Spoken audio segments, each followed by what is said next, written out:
Hola amigos, hola amigas.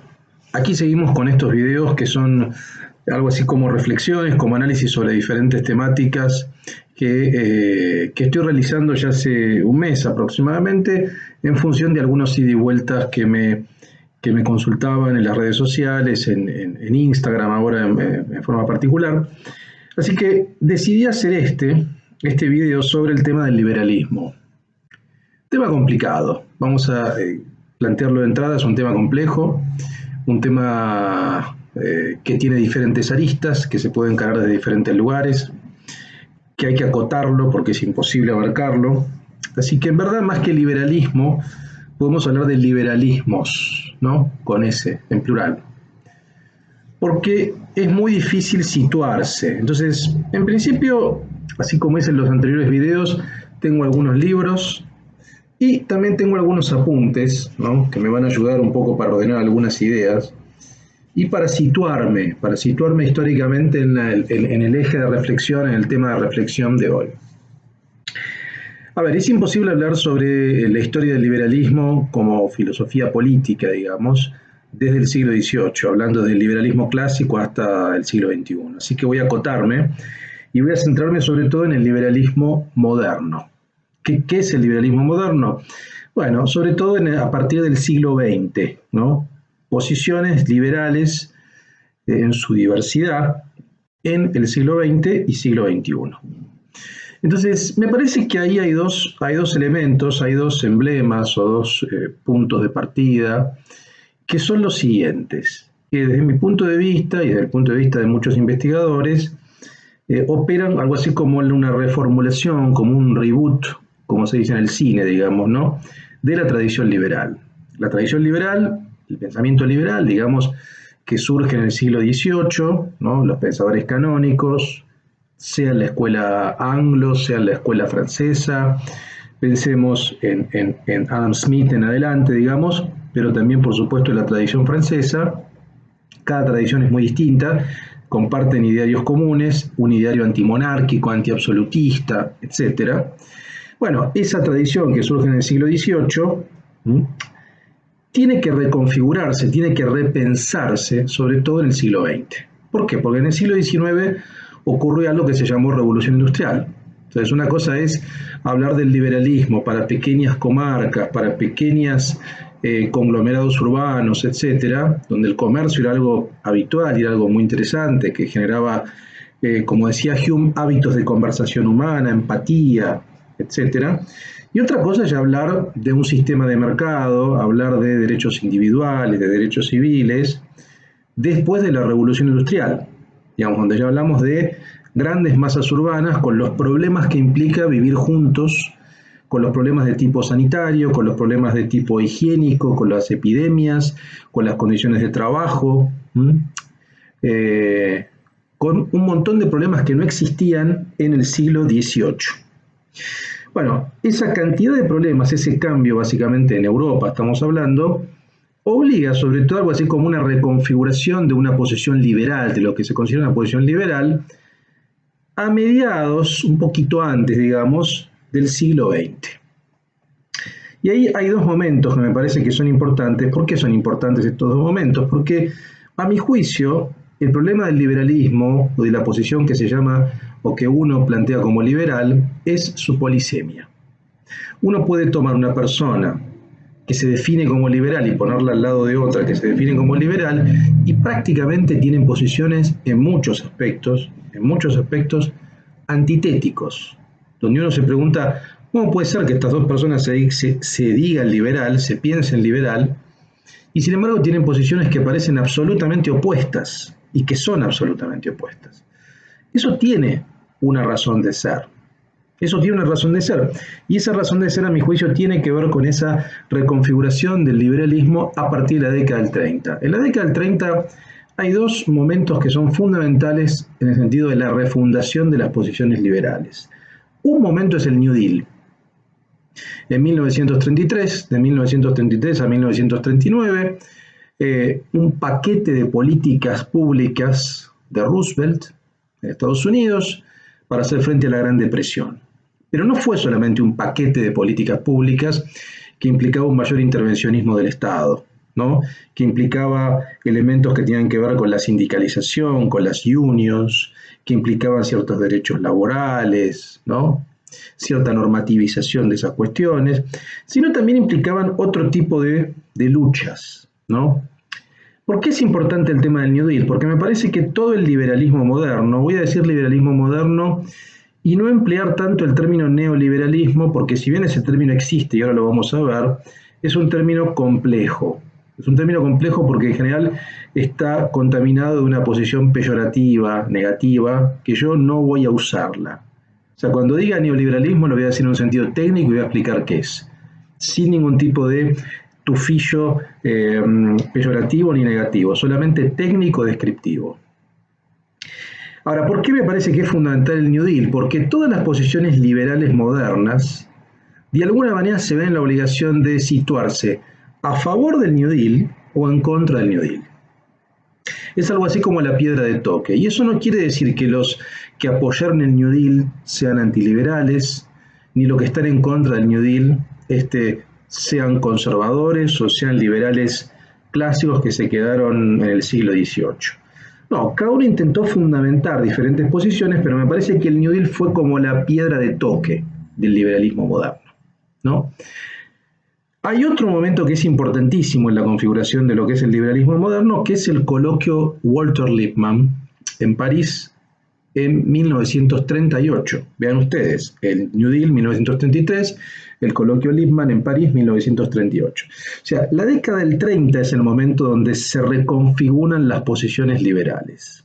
Y no por azar, pensemos la década del 30 lo que fue. La década del 30 era la ebullición de las posiciones fascistas, del nazismo, del estalinismo, o sea, de las posiciones ultras, por izquierda, por derecha. Por lo tanto, el liberalismo veía la necesidad de repensarse, y además había otro elemento que también es fundamental, que es atacado por el New Deal y que también es atacado en el coloquio Lippmann desde el punto de vista teórico, que es el déficit social. O sea, sean liberales afines al New Deal, lo que van a ser liberales progresistas, o lo que va a ser el germen de lo que hoy se conoce en Estados Unidos como liberalism, eso tiene su razón de ser, y es que precisamente este paquete de políticas públicas del New Deal implicó la reconfiguración de qué implicaba ser un liberal. De hecho, el propio Roosevelt da su definición de qué es un liberal, ¿no? Y tiene que ver con esto. Bueno, es esa identificación, esta idea de que un liberal es un progresista o es un liberal progresista, digamos, viene precisamente del New Deal.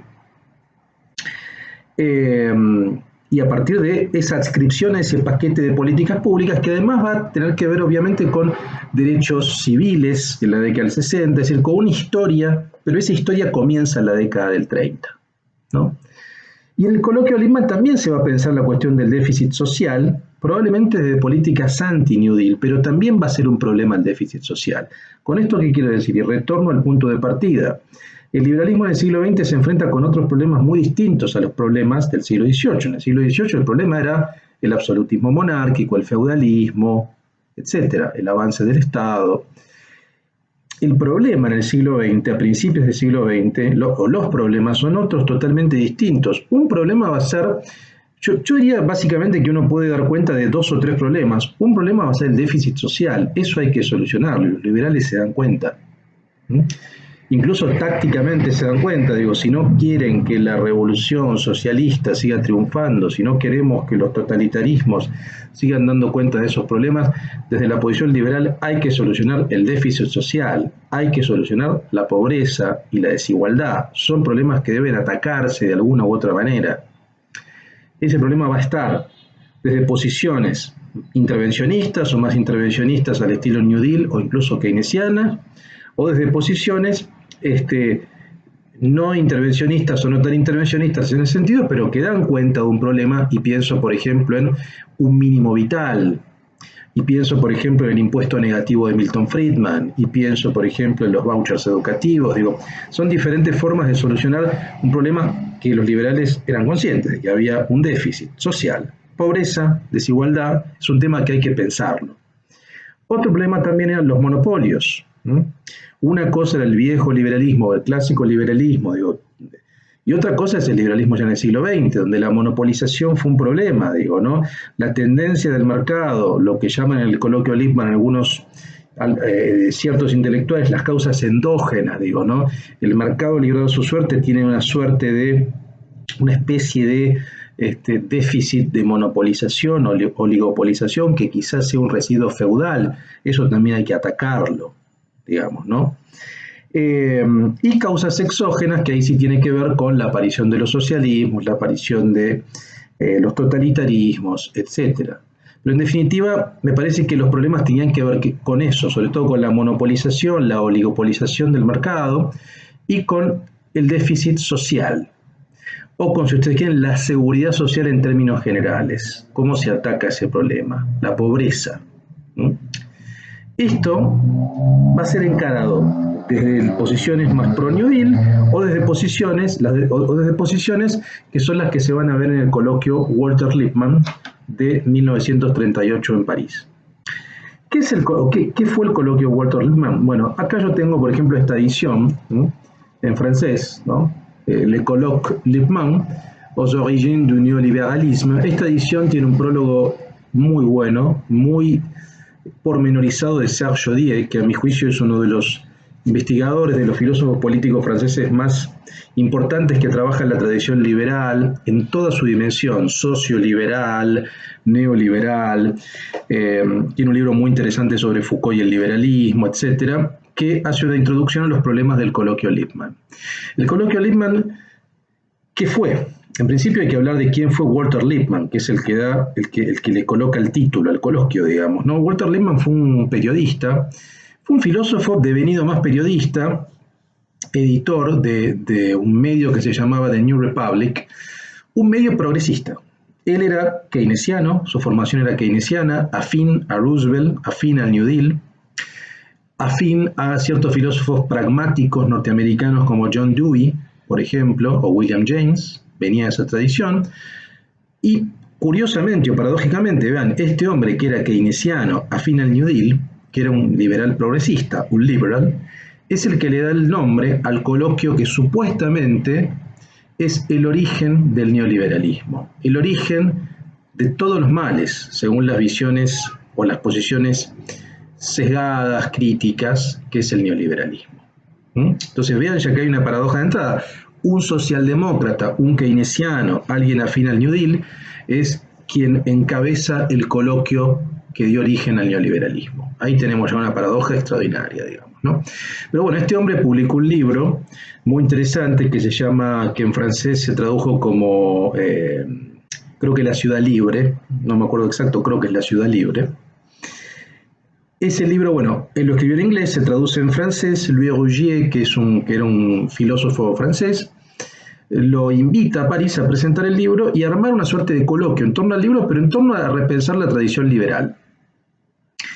Y ahí es importante, porque en ese coloquio van, yo diría, digamos, como de aquel momento, de la década del 30, van filósofos, economistas, intelectuales, periodistas, de las escuelas de ese momento. Sobre todo, yo diría, de las dos grandes escuelas. Por un lado, el ordoliberalismo alemán, que era la escuela de Friburgo, ¿no?, de la década del 30, que era algo así como una escuela, era como la respuesta, por así decirlo, liberal o capitalista de alguna manera, a la escuela de Frankfurt, ¿no? Si la escuela de Frankfurt intentaba dar una respuesta a los problemas del capitalismo en clave marxista, la escuela de Friburgo intentaba pensar los problemas del capitalismo, pero por una salida liberal, no por una salida marxista.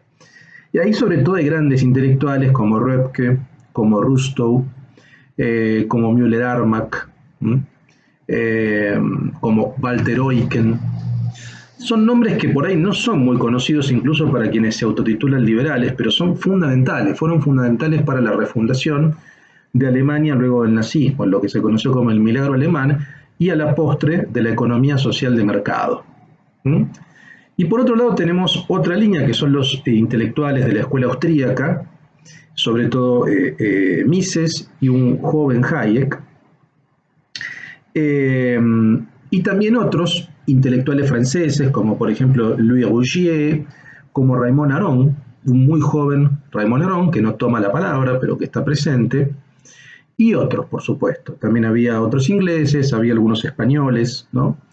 No estaba presente todavía la escuela de Chicago. La escuela de Chicago en verdad toma vuelo décadas después, sobre todo tiene su momento más importante en la década del 70, la década del 60, 70, pero la década del 30 yo diría que las dos grandes tendencias, y si uno lee bien el Colegio Lippmann, ve que había dos grandes posiciones que están enfrentadas, que son la tradición alemana del ordoliberalismo, la economía social de mercado, y la escuela austríaca de economía con Hayek y Mises, que van a tener posiciones muy enfrentadas.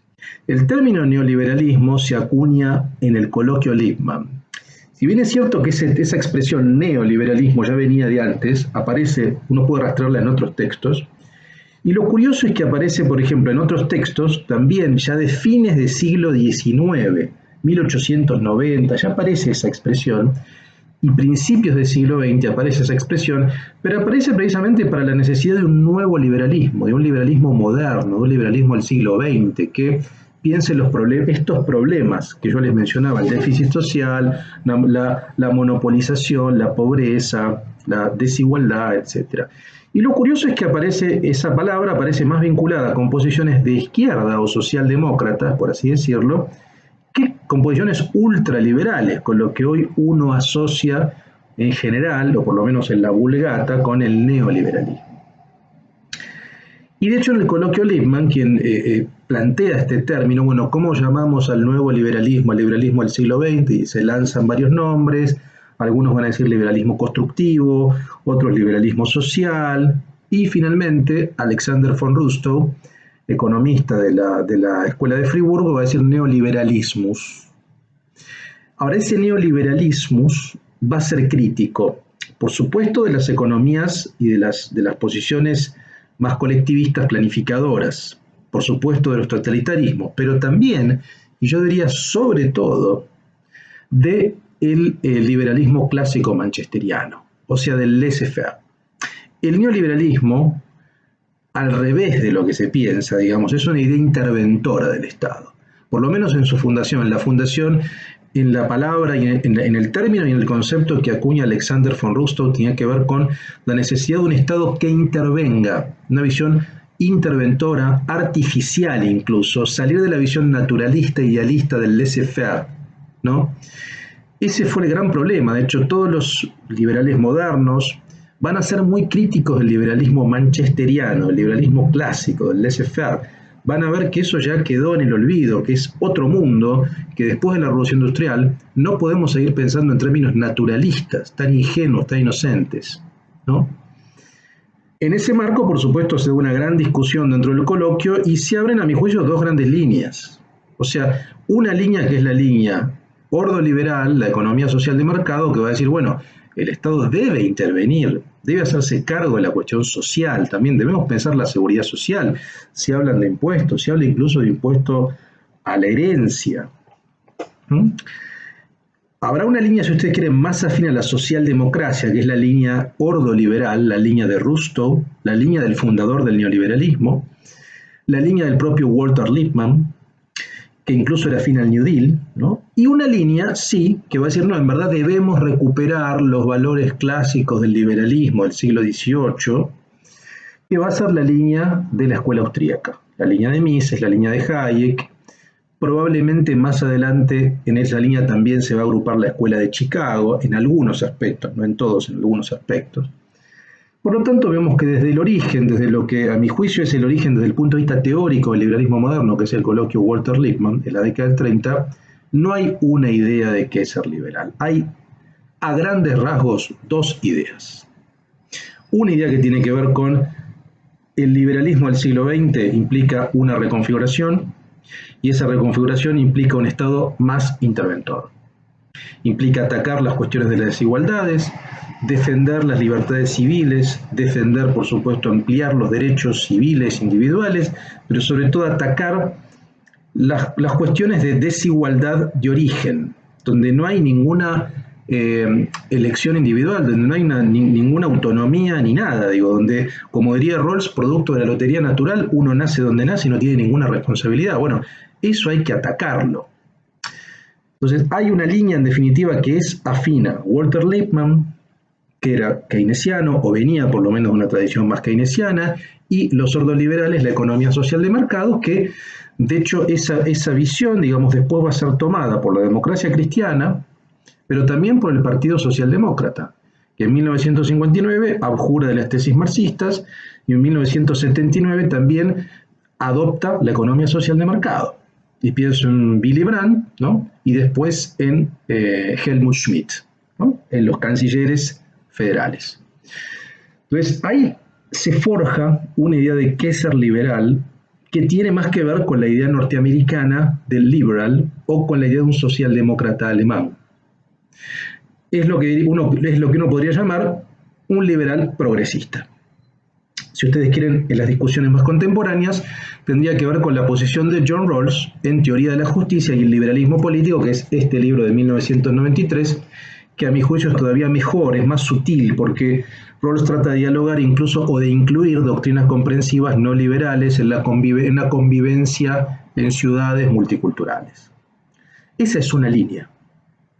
Hay otra línea, que es la línea sí de la Escuela Austríaca de Economía, de la Escuela de Chicago en gran medida, que es una línea que va a decir, no, tenemos que refundar el liberalismo, pero no buscando una posición más interventora del Estado. No, sino al revés, tenemos que volver a los viejos principios que olvidamos y que se corrompieron en el siglo XIX, probablemente producto de algunos déficits, probablemente producto de también teóricamente de la presencia del utilitarismo, probablemente de la lectura de John Stuart Mill, que es de alguna manera el padre del liberalismo progresista. Tenemos que volver a los principios del liberalismo clásico. Y esa es una posición que yo llamaría liberal conservadora. Y ahí habría que hacer ciertas divisiones, digamos, porque es cierto que también los que se llaman libertarian, ¿no? Los libertarianos, para diferenciar de lo libertario, ¿no? Lo libertariano, libertarian, o libertarien, como dicen en francés, también son afines a la escuela austríaca, son afines a la escuela de Chicago, son afines al anarcocapitalismo de Rothbard, etc., pero en lo que tiene que ver con cuestiones individuales, con prácticas morales, tiene una posición abierta, progresista en ese sentido, ¿no? Pero desde el punto de vista económico son absolutamente anti-interventores. Entonces, lo que quiero decir, para entender qué es ser liberal, tenemos que leer el coloquio Lippmann y tenemos que pensar el problema del New Deal, lo que el New Deal intentó resolver. Y ahí me parece que uno puede entender que no hay una posición liberal, hegemónica. El que pretenda arrogarse ese lugar de decir yo tengo la posta y vos no sos, primero debería leer un poco más, ¿no? Porque no se está dando cuenta de una gran historia. Y por otra parte, eso está en el germen, o sea, una posición liberal progresista o liberal de izquierda, más interventora e incluso keynesiana, está en el coloquio Lippmann. Y una posición liberal de derecha, liberal conservadora o liberal libertaria, también está en el coloquio Lippmann. Entonces no hay una manera de ser liberal, hay muchas maneras. Uno debería decir que todas estas escuelas o estas divisiones deberían compartir por lo menos dos cosas. Deberían compartir su afirmación en el Estado de Derecho, es decir, deberían crear una democracia liberal, no una democracia populista, una democracia liberal, con división de poderes, etc. Eso debería ser compartido por socialdemócratas, conservadores, deberían compartirlo.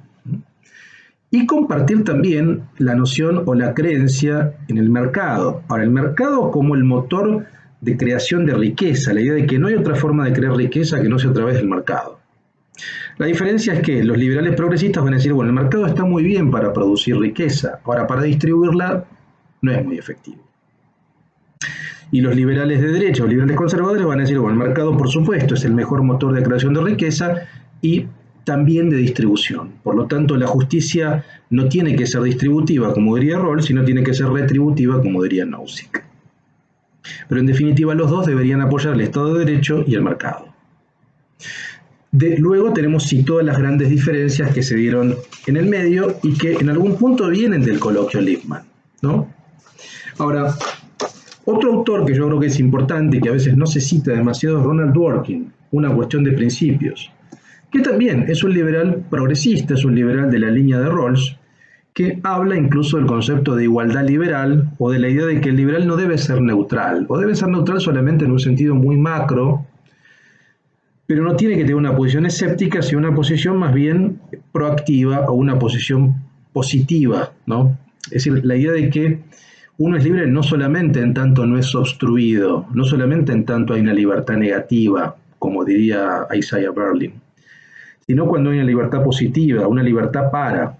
Ahora, esa libertad para requiere que yo tenga los recursos, las oportunidades y los recursos, porque de nada sirve la idea de que no me obstruyan el paso si yo no tengo los recursos, si no tengo la propiedad para poder ejercer mis talentos, para poder desplegar mis capacidades, etc.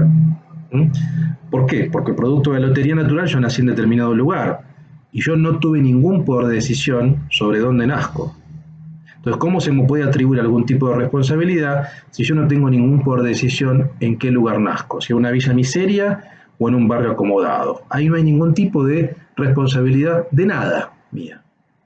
Entonces, esa discusión es muy interesante y es la discusión que van a dar Rawls y Nozick en la década del 70, teoría de la justicia, Anarchy, State and Utopia, ¿no? La posición de un liberal progresista y la posición de un liberal libertario, no conservador, liberal libertario. Esto es, de alguna manera, como cierto ABC de lo que es el liberalismo moderno, digamos, ¿no? Yo tengo la impresión, y acá ya sí voy a dar mi posición, digamos, mi acercamiento a la filosofía liberal nunca fue un acercamiento de la convicción ideológica, sino producto del descubrimiento teórico. O sea, yo llego a ideas liberales producto de investigación, no producto de ninguna militancia, producto del estudio, de la investigación, y básicamente llego vía la filosofía francesa contemporánea, en especial la filosofía de Michel Foucault, en particular su curso El nacimiento de la biopolítica, donde se dedica a estudiar sistemáticamente las escuelas neoliberales, por ejemplo, la escuela de Chicago, el ordoliberalismo alemán, la escuela austríaca, algunos liberales franceses, etc. Y el acercamiento que tenía Foucault, un acercamiento absolutamente, desde mi punto de vista, analítico, no valorativo, analítico. Luego cada uno valora en función de lo que quiere. Sin embargo, Foucault, en ese acercamiento que hace, encuentra afinidad con sus posiciones. Encuentra afinidad con sus posiciones antidisciplinarias, antihumanistas, sobre todo antihumanistas, antipsicologistas, con algunas cuestiones metodológicas, por ejemplo, de la Escuela de Chicago, que estaba a favor o que tenía posiciones no punitivistas en relación, por ejemplo, con las drogas, con la sexualidad. Bueno, Foucault ve una confluencia, una afinidad ahí con lo que él siempre sostuvo, con posiciones antipunitivistas en ese aspecto. Entonces, hay elementos en común. Y yo fui haciendo ese paso. Digo, para mí el liberalismo fue un descubrimiento teórico, insisto, y una convicción ideológica. Mis posiciones políticas cuando era joven, cuando era más joven, a mis 20 años, y de alguna manera no cambiaron tanto. Digo, siempre he votado centroizquierda, posiciones de centroizquierda, ¿no? Los últimos años por ahí sí, me fui a posiciones más de centro, pero en definitiva siempre me moví, siempre me sentía afín a posiciones liberales progresistas, socialdemócratas. Nunca fui marxista duro, nunca fui peronista, nunca fui nacionalista, nunca fui conservador. Siempre me sedujo, de más joven me sedujo la tradición anarquista, sobre todo anarcoindividualista. Creo que mi temple, tengo un temperamento libertario, pero es un temperamento, no una filosofía política, es un temperamento, un modo de vida, un ethos, ¿no? De mi propia forma de vida, digamos. Pero me parece que esa forma de vida, una forma de vida, para usar un término deleuziano, molecular, libertaria, se puede desplegar mejor en un marco macropolítico, en un marco molar, de un Estado socialdemócrata o de un Estado liberal progresista. Esta es un poco una de las conclusiones a las que yo estoy llegando los últimos tiempos.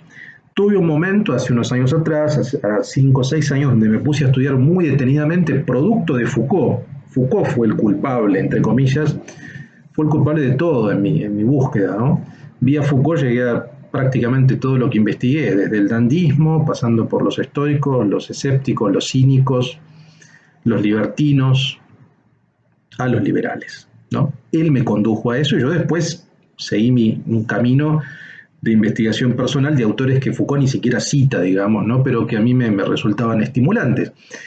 Y bueno, sí, hace unos años atrás estudié con mucho detenimiento sobre todo la línea liberal libertaria, ¿no? Esa línea, que me resultaba, la estudié porque me resultaba absolutamente innovadora para mí, era algo nuevo. O sea, yo no venía de ese lugar, yo venía de una tradición de una izquierda cultural, digamos, una izquierda libertaria, pero una izquierda al fin. Entonces, resultaba muy fascinante esos planteos porque eran sorprendentes, esos cruces que se daban entre la defensa del mercado, por un lado, y por otro lado la defensa de las drogas, de la experimentación sexual. Digo, me parecía algo absolutamente original y nuevo desde mi punto de vista. Tuve un momento hasta de fascinación por ahí con esas ideas, pero ya no tengo una fascinación, digo, simplemente rescato algunos elementos, rescato algunas etapas, ¿no? Rescato, por ejemplo, algunas ideas del Rothbard de la década del 70, que buscaba una alianza táctica, por ejemplo, con la izquierda, con los Panteras Negras. Rescato algunas ideas de la Escuela de Chicago, sobre todo desde el punto de vista metodológico, lo que confluye con la filosofía de Foucault, esa visión antihumanista, antipsicologista, analítica de la Escuela de Chicago, sobre todo de Gary Becker y algo de Milton Friedman. Nunca me interesó realmente demasiado la Escuela Austríaca de Economía, siempre me resultó bastante dogmática en algunos aspectos, y además esa idea de orden natural o de orden espontáneo, para quienes tenemos formaciones un poco más constructivistas, siempre me generó un poco de ruido. Algunos textos de Hayek me gustan, por ejemplo, uno que se llama ¿Por qué no soy conservador?, que me sigue pareciendo muy buena, una crítica al conservadurismo muy interesante. Pero bueno, básicamente eso fue un momento de investigación. En rigor, ahora probablemente esté buceando en la segunda parte, en lo que es el liberalismo progresista, en Rawls aún más, en Ronald Dworkin, en otros autores ya socialdemócratas incluso, y veo también que hay conexiones ahí entre esos autores liberales progresistas y los filósofos con los que yo me formé, sobre todo con Deleuze, etc., ¿no? Pero esto ya tiene que ver con mi posición personal. Mi posición personal yo la ubico ahí, como un liberal progresista o como un socialdemócrata también. Probablemente es una posición hoy, en 2020, muy poco sexy. Es la verdad, digamos, ¿no? En un momento de auges, sobre todo del alt-right, del populismo de derecha, del populismo de izquierda, probablemente estas posiciones son posiciones poco populares hoy día, pero realmente a mí me parecen las posiciones más racionales y más lógicas para quienes como yo creemos profundamente en los derechos civiles, en los derechos individuales, creemos en el desarrollo en el despliegue de todas las formas de vida, en la diversidad sexual, ¿no? En los derechos de las mujeres, ¿no? Pero no tenemos una visión utópica radical, ¿no? Yo no tengo una visión utópica radical. Entonces, me parece la posición más sana y que la veo implementada en países, por ejemplo, como Canadá, por ejemplo, como Holanda, por ejemplo, como Alemania, por ejemplo, como Uruguay, por ejemplo, como algunos estados de Estados Unidos, California. Veo que son soluciones que existen y que son países que tendrán problemas, pero que son razonablemente apoyables, por lo menos desde mi punto de vista. Ahora, esa posición de una izquierda liberal, donde yo me situaría, por supuesto que está asediada, digamos, ¿no? Esa posición para una izquierda populista, fundamentada en la CLO, o una izquierda autonomista, fundamentada en Toni Negri y el operaísmo, digamos, ¿no? Que dicho sea de paso, también estudié con mucho detalle la izquierda autonomista y me interesa mucho. Toni Negri es un autor que me parece muy, un fino lector, por ejemplo, de Deleuze.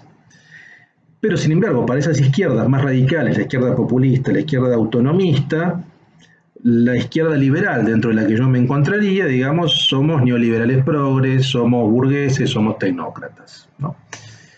Para la derecha liberal, ¿m?, clásica, el Partido Republicano de Estados Unidos, para la alt-right o el populismo de derecha, una posición como la mía, de alguien de izquierda liberal, es un liber progre que busca pagar menos impuestos, pero que apoya la ideología de género y el marxismo cultural, un relativista, un posmoderno, Y sí, es atacado sistemáticamente por un lado y por el otro, digamos, ¿no?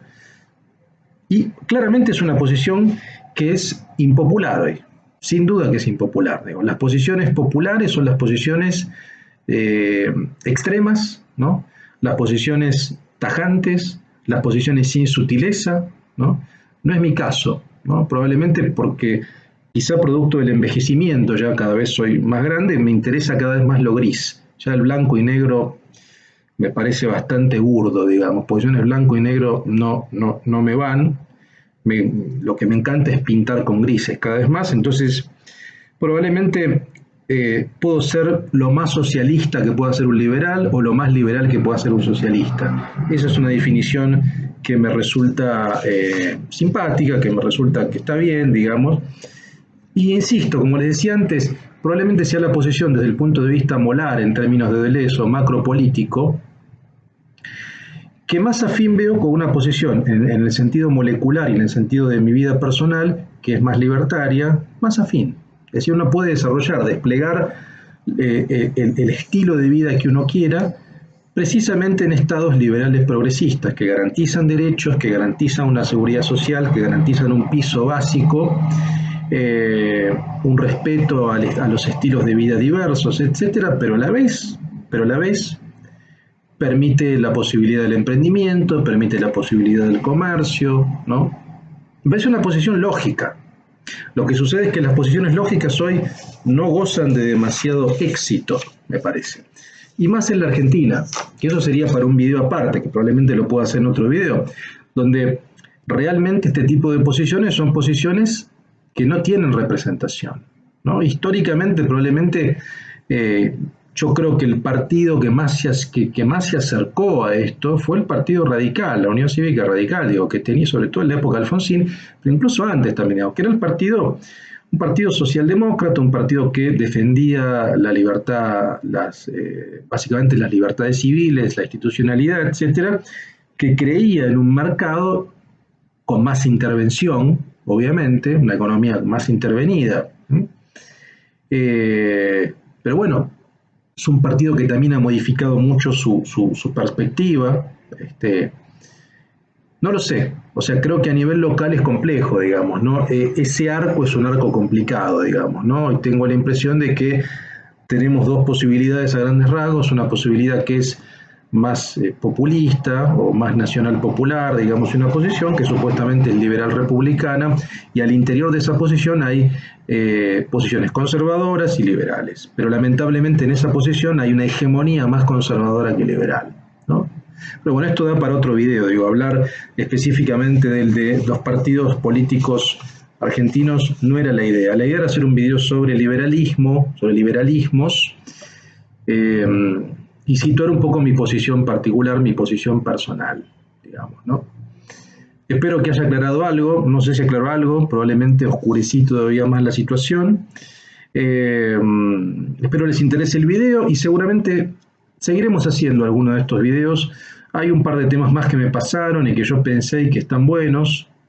Un tema es anarquismos, que es un tema que me seduce y que también he estudiado. Y otro tema es placer y deseo. Veremos si tengo tiempo, si tengo ganas y si lo tengo, lo haré. Bueno, abrazo a todos y a todas.